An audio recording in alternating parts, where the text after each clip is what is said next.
साथियों, गोस्वामी तुलसीदास की जो रामायण है उसमें एक चौप यानी रामचरितमानस में एक चौपाई है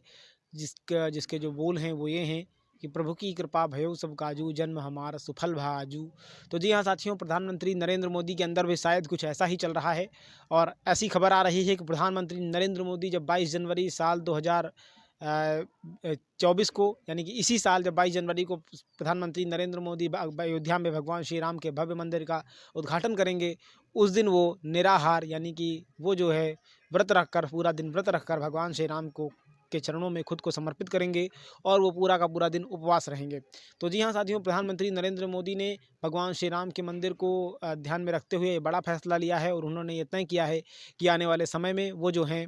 अब उपवास रखेंगे और भगवान श्री राम के मंदिर के लिए खुद को समर्पित कर देंगे। यानी कि उस दिन पूरा का पूरा उनका जो व्रत है वो रहेगा और उसके बाद में जब वो मंदिर का उद्घाटन कर लेंगे, उसके बाद में ही वो अपना अन्न जल ग्रहण करेंगे। तो जी हाँ साथियों, प्रधानमंत्री नरेंद्र मोदी का ये फैसला जो है कहीं न कहीं चौंकाने वाला है। और प्रधानमंत्री नरेंद्र मोदी की जिस तरीके से भगवान श्री राम में आस्था है, ये उसकी आस्था को साफ शब्दों में दिखाता है। तो साथियों, एक तरीके से कहीं न कहीं प्रधानमंत्री नरेंद्र मोदी के मन में भी एक आशा रही होगी, एक तरीके से प्रधानमंत्री नरेंद्र मोदी के मन में भी कहीं न कहीं एक बात रही होगी कि जो दिन मेरे पास लगभग 500 वर्षों के बाद में आ रहा है, यानी कि जब राम मंदिर का विध्वंस हुआ था, उसके बाद से लगभग 500 वर्षों के बाद जब ये दिन आ रहा है, तो क्यों ना मैं इस दिन को यादगार बनाने के लिए खुद को एक दिन के लिए भगवान श्री राम के लिए इस तरीके से समर्पित कर दूं कि मैं अन्न और जल भी ग्रहण ना करूं। आपको बता दें कि राम जन्मभूमि तीर्थ क्षेत्र ट्रस्ट की तरफ से प्रधानमंत्री नरेंद्र मोदी को अयोध्या के इस कार्यक्रम के लिए, मतलब यानी कि ये जो उद्घाटन कार्यक्रम होना है, इसके लिए उन्हें यजमान बनाया गया है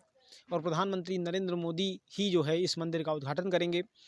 इस वजह से पूरी अयोध्या को कुछ इस तरीके से सजाया जा रहा है कि चाहे वो राम पथ हो, चाहे वो धर्म पथ हो और चाहे वो जन्मभूमि पथ हो, सभी जगह पर अयोध्या एकदम से जो है एक फूलों सी सजी नज़र आ रही है। और अयोध्या के अंदर जो उत्साह है, जो ओज है, वो जो है इस तरीके से है कि प्रधानमंत्री नरेंद्र मोदी ने इस तरीके से कह दिया है, यानी इस पूरे कार्यक्रम को लेकर प्रधानमंत्री नरेंद्र मोदी खुद इतना एक्साइटेड हैं और इतना उनके अंदर उत्साह है कि उन्होंने इस दिन को जो है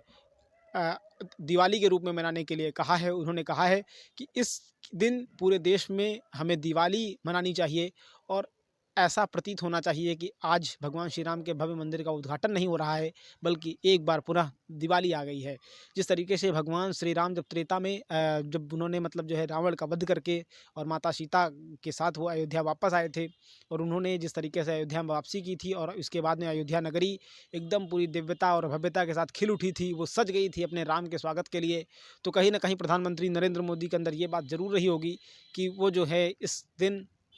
को जो है कुछ इस तरीके से यादगार बना दें, कुछ इस तरीके से उसे इसके उसके अंदर जो है एक उत्सुकता पैदा कर दें कि लोग अपने राम के लिए समर्पित हो जाएँ और उनको वो जब अयोध्या आएँ, तो उन्हें ये लगे कि वाक़ई में वो राम की नगरी में आए हैं, वो अपने आराध्य के घर में आए हैं। तो जी हाँ साथियों, प्रधानमंत्री नरेंद्र मोदी हर स्तर पर, चाहे वो तैयारियों का स्तर हो या फिर खुद को समर्पित करने की बात हो या फिर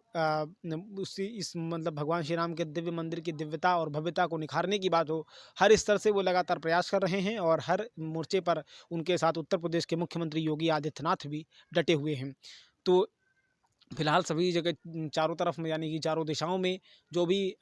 प्रबुद्ध वर्ग के लोग हैं, यानी या यूँ कहें कि जिन्होंने भगवान श्री राम के मंदिर के लिए संघर्ष किया है और वो तमाम राजनीतिक पार्टियां जो इस देश में अपना प्रमुख स्थान रखती हैं, उन सभी को राम मंदिर के उद्घाटन के लिए न्योता भेजा जा रहा है। राजनीति अपनी जगह है, लेकिन धर्म अपनी जगह है और शायद ये इसी बात का ध्यान रखते हुए प्रधानमंत्री नरेंद्र मोदी आने वाले 22 जनवरी को जब 500 साल बाद इस मंदिर का उद्घाटन करेंगे, इस भव्य मंदिर की दिव्यता को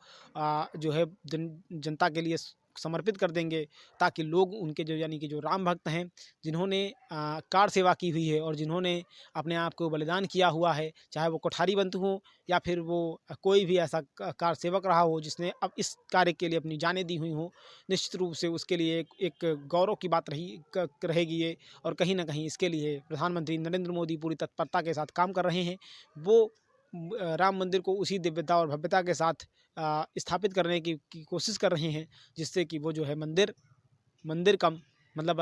एक तरीके अलौकिक मंदिर ज़्यादा लगे। तो जी हाँ साथियों, यानी कि वो लौकिक यानी कि जो इस लोक का मंदिर है उससे बढ़ कर के अलौकिक मंदिर लगे, और इसके लिए वो अपने हर स्तर से प्रयास कर रहे हैं। फिलहाल प्रधानमंत्री नरेंद्र मोदी के कार्यक्रम को लेकर के कहीं न कहीं अभी जो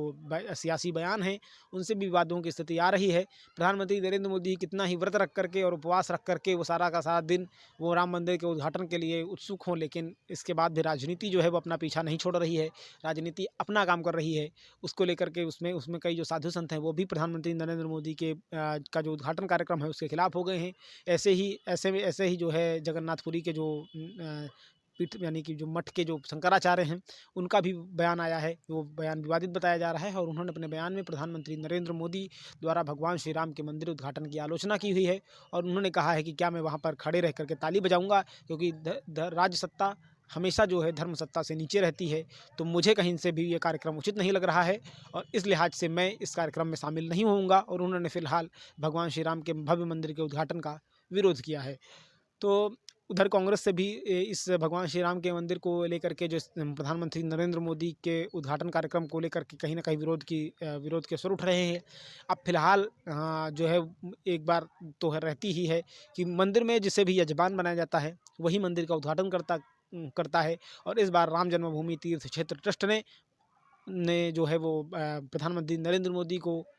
इस कार्यक्रम का यजमान बनाया है। तो ऐसे में निश्चित रूप से प्रधानमंत्री नरेंद्र मोदी ही भगवान श्री राम के भव्य मंदिर का उद्घाटन करेंगे। तो जी हाँ साथियों, अब प्रधानमंत्री नरेंद्र मोदी की जो भगवान श्री राम के लिए की तपस्या है के लिए की जा रही तपस्या है, उपवास है, व्रत है, वो उनका कितना सफल होता है ये तो भगवान राम ही जाने। तो साथियों आज के लिए रखते हैं इतना ही, मिलते हैं फिर किसी अगले टॉपिक पर, तब तक के लिए हमें दीजिए इजाजत। आप सभी ने इतनी देर तक दिखाई, इसके लिए आप सभी का बहुत बहुत धन्यवाद। Thank you very much. जय हिंद, वंदे मातरम। Okay bye.